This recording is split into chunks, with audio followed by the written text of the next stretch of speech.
Welcome everybody back to Haven of Horror as we continue going through the Friday the 13th films, at least the first four and the remake. The later sequels will happen later down the road. I don't want to get Doolittle burned out or anything because they get Mhm. very samey after a while. They're as uh, reliable as AC/DC records, according to yes, the Angry Video Game Nerd, or Games World, rather. I can see that. Yeah. So Mhm. this film is both very important to the overall franchise's legacy, and also I think one of the worst ones. Oh wow. Or at least it's it's lower. I think on it would be lower on my list. Hmm. But first, as always, if you are enjoying this content, you like listening to us just ramble about horror movies, hit that subscribe button and check out our Patreon if you so wish. But Doolittle, as always, I'm gonna let you take the lead at least at the start because I am dying to know your thoughts on this one. Um. All right. So I think it's better than one. It's worse than two. Um. There's some.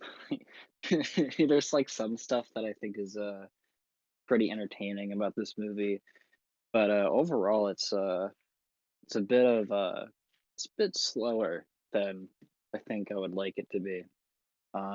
You know, I do think that I think that probably the most memorable scene is, in my opinion, is when they're at the store and they're like mugged by by the motorcycle gang. I think there's just something really awkward and weird about that scene. It's just, I don't know, it just really stuck out to me. But overall, it's definitely not the best thing I've watched. But oh well, and I will say it's we'll talk about Jason, but it's cool that he finally has his hockey mask. It definitely feels earned, and also it's like I love the first kill he does with the mask is like, okay, that's definitely like a that's cool, I guess, because I think the effects on that kill when it goes through the eye, it's like, ooh, that's crazy. Yeah, so I think this is my least favorite of the first four. Okay. However, I'm torn between this one and the first one because I think for the most part this is better than one, but I think the Yeah, last 20 minutes of that first movie are better than anything in this movie. Um I can see that. You eh, consider the first one like a lesser entry overall, but the last like 20 minutes are like really good. yeah. Okay. So you mentioned the special effects and then I wanted to know who did it, but it's not telling me on Wikipedia. It's not Tom Savini, although he does like, get a cool name drop in the movie when she's going through the Fangoria magazine, which is pretty sweet. Yeah. And he'll be back for the next movie. He did two Oh, movies yeah, in this that's franchise. awesome. It's Because good to their hear. idea was, that the fourth one is going to be the last one. We're going to pull out all the stops, and um, bring Tom Savini back since he did the first one. That's cool. I'm not seeing that, so I'll keep looking while we talk. But I think that the big thing that is a step down in this movie is the final girl. I think she's kind of awful, and a lot of that is Oh, the backstory. I kind of hate her backstory, and I her think it was a backstory mistake. was no, her backstory is very confusing. I didn't understand anything that was going on with that. I also thought that the scene that was like the flashback to her being attacked by Jason was like horribly like choreographed. Like I couldn't understand what was going on. I was like, this is like a nightmare. Like, what am I seeing? It was like a college art film. The way it was shot, it was crazy. And the implication with that is that he rapes her, I think. Oh, that's awful. And I don't think that's not Oh, and I um didn't even read it like that. I just kind of read it like he attacked her, and then I don't even know. Like I was like, Was that a dream? Like what happened? But and now that you just said that, I don't. That makes me not like it even more because I don't. think Jason should be doing that. That I doesn't don't really either. like yeah, I don't think because the whole thing with Jason is he's a victim. I don't think that he would victimize other people in that way. You know what I mean? That's a bit rough. Yeah, and the way they describe it in that big documentary, which I keep bringing up and probably will continue to bring up when we talk about these films, is Okay. something that they look on back on now and regret. But yeah, I believe the implication isn't just that he attacked her. I believe the implication is supposed to be something worse. Now I could be wrong, Okay. um, but I don't like that. That's not Jason. And clearly, the people who made these movies also agree because nothing like that ever happens again, nor is it ever Okay. brought up again. Yeah, I mean, we're talking about a guy who like doesn't want to kill kids and doesn't want to like hurt animals later in the movies. Supposedly, like that's a thing. Is Mhm. those are like his limitations. I don't think he would rape anybody. Like that just doesn't feel that feels really weird and pretty bad too. How do you know? To be fair to the writers, while I agree it is a bad idea, you can Hmm. also tell that this they still don't have a handle on who he's supposed to be. Because Right. he's just a kind of a guy in this movie. Although I even though I think this is a lesser sequel, I will say I really like the way this guy plays Jason.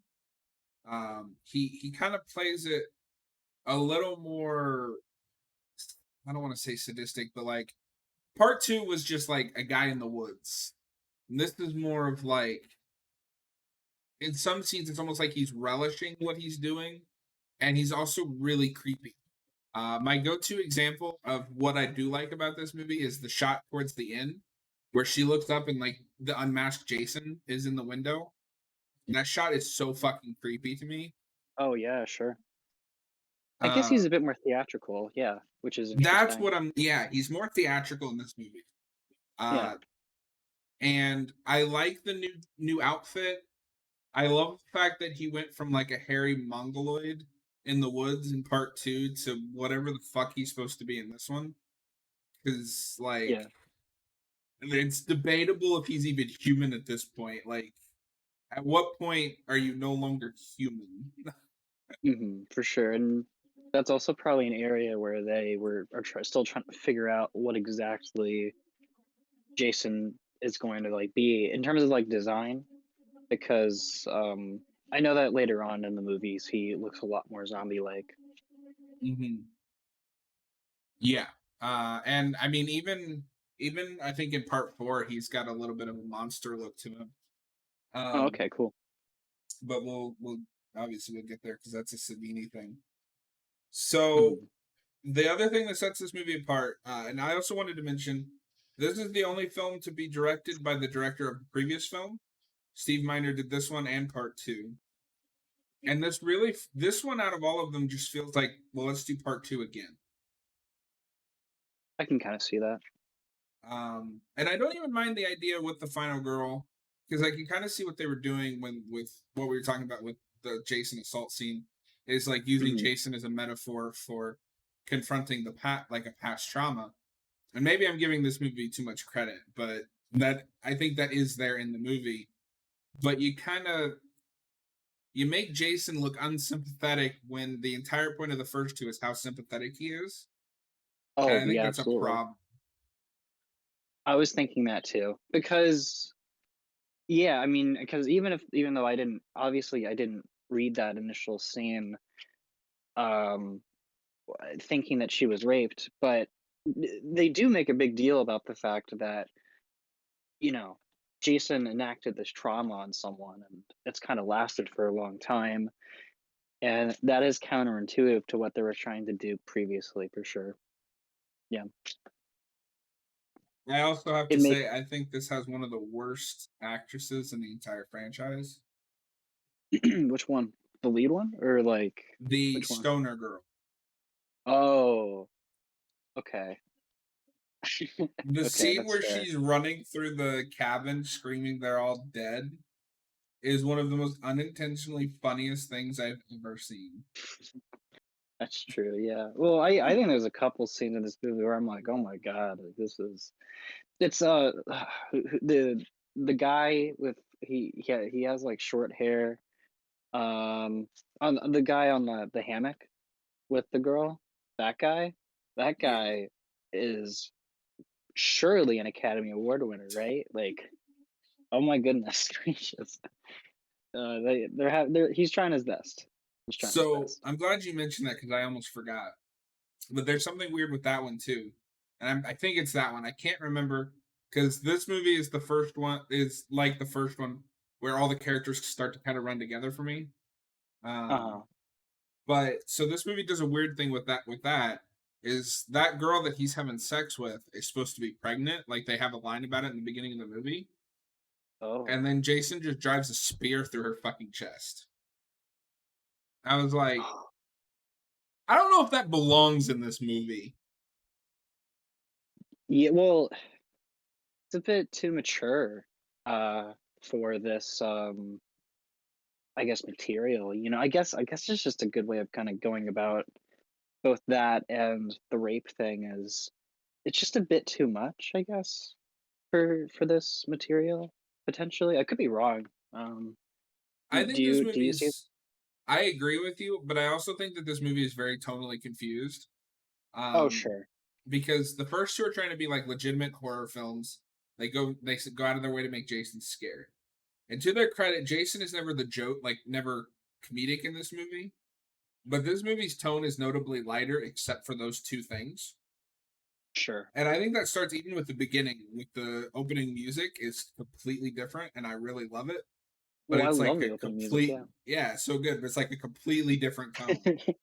Um, Absolutely, and I thought with that, and then also, like, the opening scene with, the kind of the not the opening scene, but, like, the scene where they're kinda gathering together, and it's like, "Oh, we're going on, like, I think it's, like, double dates or something like that," That kind of a thing, and you see the character of I think his name is Shelly? Is that his yeah, name? yes, the one Yeah, with the he's, mouse.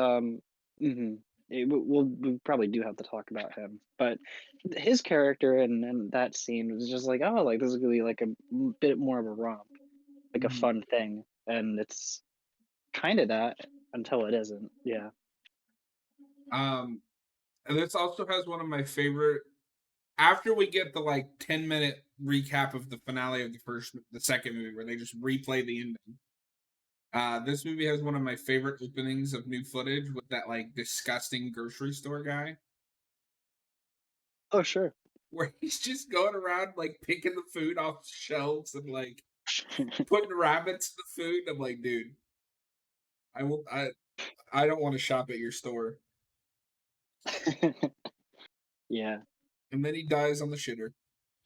mhm, So since you mentioned him, well, let's talk about Shelley for a minute because I think okay. he is the best part of this movie, other than Jason.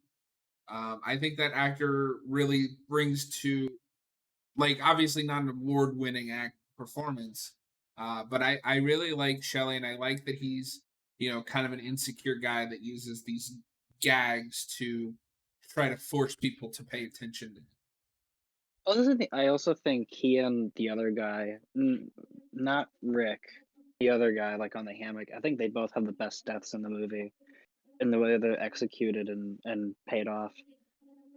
Okay, I can see Actually, that. I think that Shelley has the best payoff because he kinda it's almost like that, Boy Who Cried Wolf thing, Mhm. where, like like, she initially doesn't think that he is dead, and that's, like, the last thing he, like, sees before he dies. There's something really brutally, um, like, I don't know, like, that there's something really brutal about that, and it's kinda sad in a way. Oh yeah, I can see that. Mhm. Um, and What were you gonna say about I also think that actor, even though he's not amazing, is buyable as like this kind of insecure, um, you know, prankster guy who really, at the end of the day, just wants somebody that cares. Sure, yeah. Because I do not believe in the real world that that guy is friends with those guys. Yeah. Well, I am mainly just the way he, like, carries himself, you know? No, I think there's a bit more nuance to that than you would expect. It isn't, like, the deepest thing ever, but You know, there's some like kind of emotional conflict there for sure. Um, and I think that the way that he does carry himself can be pretty funny. For sure. Yeah, and the line that caught my attention most from him is where everybody goes skinny dipping except for him, and I can't remember if it's his supposed date or another girl, but he's like, "Oh, everybody went skinny dipping, but I'm not, skinny enough to go skinny dipping." And I was like, "Oh, that's actually like relatable." I don't, Mhm. you don't expect relatable from a Friday the 13th teenager. No, sure. Yeah. Well, it's just like speaking to those kinds of like anxieties and concerns that a lot of people that age go through with their body. Yeah. No, that I can definitely see how that would strike a chord with somebody. Yeah. So we mentioned the biker robbery earlier. And I want to circle back to that for a minute just to ask, how did you feel about those three just when we focus on them for whatever reason, just like trying to break into this barn? See, I thought they were doing that because they were trying to set up that maybe they couldn't leave the barn thing, like their camp. Mhm. Because you know how like they're kind of taking away gas. I thought that it would be to say, oh, okay, so they're gonna take away gas, um, and then they're gonna get killed, and then no one's gonna know where the gas is, so they can't escape from Crystal Lake. I That's what I thought that was gonna go, but it didn't really pay off like that. It was No, weird. you know what? No, you're right. I didn't put two and two together on this watch through the film. But Mhm. after the final girl realizes that all of her friends are dead, she takes that van to try to get out and runs out of gas. Oh, you're right. Okay, so I guess That's it what did pay that's off. there for. Duh. Yeah. Okay, then that does pay off. I must have just like blanked out on that. But yeah, no, I thought that like I don't know. I thought they were pretty good. I My thought that they were funny in that one scene where they're mugging those two. I thought that was pretty funny. my favorite part is where like the leader dude comes back at the final hour to try to save to stop Jason, and then just instantly dies. Oh, for sure. And then the That's funny. woman biker, she's pretty cool. She's in that documentary, and like she's really proud of her time in this franchise. Oh, And that's they cool. actually put her in the game because she had passed away, and so they did that as like a way to immortalize her. But that game's dead now, so who knows? But Oh yeah. yeah, Oh, so that's cool though. That they that she had a fun time making it though. yeah. So let's see. Yeah, I don't really like the lead girl in this movie, and I think I wouldn't mind it as much if she hadn't come up right after Jenny, who I think is one of the best final girls in this franchise. Okay. Um, and this movie even reminds you, it's like, hey, we're gonna show you the end of the second movie, so you remember how cool she was before we get to this girl who's just kind of like she's there. We gave her a Mhm. backstory with Jason, but she's there. Yeah. Oh, the other thing that I wanted to get your opinion on before we wrap up for the night is the final shot of the movie because it makes no sense, or maybe not the final shot, but this is the one where Pamela Voorhees just comes out of the water for no reason. Oh, yeah. I did not understand what was going on with that. I think I think it's just like, wow, like these movies always have the most confusing thing at the end, I guess. I guess okay. Is that a thing that continues throughout these movies? Is they always end really strangely? Um, uh, for the most part, they never know how to end these movies. Um, Other than I believe 4 and 5 have decent endings. The problem is that they're never paid off in the next one. Oh, okay. That's interesting. So Yeah, I was like, "Oh, that's very strange." I mean, she looks cool. I like the way she looks, but I also did not understand why that happened.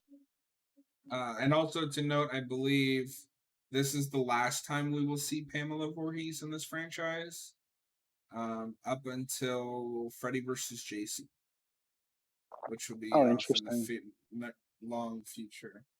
Yeah, it's a long time. So the last thing we have to bring up, because that's what this movie is famous for, is the 3D. Did you, other than just the title, did you know this was an old 3D movie before going Yes, I did. in? Okay. I kind of wish I saw it in 3D. I kind of wish too. So because I have that Scream Factory set, and they actually like put that movie in the like real 3D or whatever. Um, but I don't have a 3D TV, so I can't watch it. Oh, okay. But we get some wonderful 3D shots in 2D. So I was wondering if any of them kind of stuck out to you. I think I think that the yo-yo, the baseball bat, which was just like unnecessary. Um, but oh, and the arrow kill, was cool. And there's a couple other stuff here and there, um, that I was like, oh, like that's neat. But overall, I think towards the end of the movie, I kind of forgot that it was in 3D. To be honest. Yeah, they Um, kind of run out of 3D gimmicks after a mhm. while. My favorite But is what? the joint. Oh yeah, no, that's funny. Sorry, what were you gonna say? Oh, I just said that's funny. No, I mean before that I had. Oh no, I didn't. I didn't. Well, I think I was probably just gonna say like, um, it wasn't like, I don't know, like it didn't take away anything. I think the only thing that I was kind of like, why is this there? Is really like the baseball bat part where they have the baseball bat in front of the screen, and then he doesn't do anything with it. He just kind of has it like that to signify that no, yes, this is going to be a 3D movie. And I was like, okay, that's all right. The only um, one that I kind of go like, what are you doing? Is the eyeball because it looks awful. oh, okay, that's fair. Where Jason squeezes the head and you can see the eyeball on a wire. Hmm. Also, it's insane to me that Jason, because this is obviously still very much a Jason as human, before he becomes the supernatural killer that we know. This man is strong enough to pop somebody's head like a grape. Yes, It's kind of badass. that's pretty cool. He's super strength. He's got superpowers. Well, Doolittle, we are out of time, so I'm gonna just say this as a wrap up. Despite my issues with this movie, I don't hate it. Truth be told, there's only one Friday the 13th movie I hate, and that's Part 9. Um, but I Okay. think that this is a little bit weaker. This one, out of the first four, it feels the most been there, done that. Um, but it is important, Jason gets his hockey mask. Oh, and I love after, because you mentioned the kill. I love after he kills her, that little just like stroll he does up that like boardwalk or whatever. Like he's just so pleased with himself because he shot somebody in the eye. It's Hmm. hilarious. But I'm gonna give Yeah, this a for 3. sure. It's not amazing, but it's not bad. It's got some good side characters and it's got a Hmm. decent enough Jason portrayal. Yeah, I'll give it a 3. 3 out of 5 for part 3. For part 3, folks. For Well, part 3, it's guys, got a 3. that is going to be it for us for this one. Next week we will be doing the final chapter, and then after that the remake, and then we'll move on to something that Doolittle wants to do since he's indulging me in this nonsense. And Oh, okay. hopefully, don't take this as a promise, but potentially we will have the Day Ghost on for part 4, Oh, depending cool. on scheduling, and we will see you guys next week. That'd be cool. As always, Doolittle, thanks for hanging out, man. I love talking movies with you, Yeah, and man, absolutely. like I said, we'll see you next week.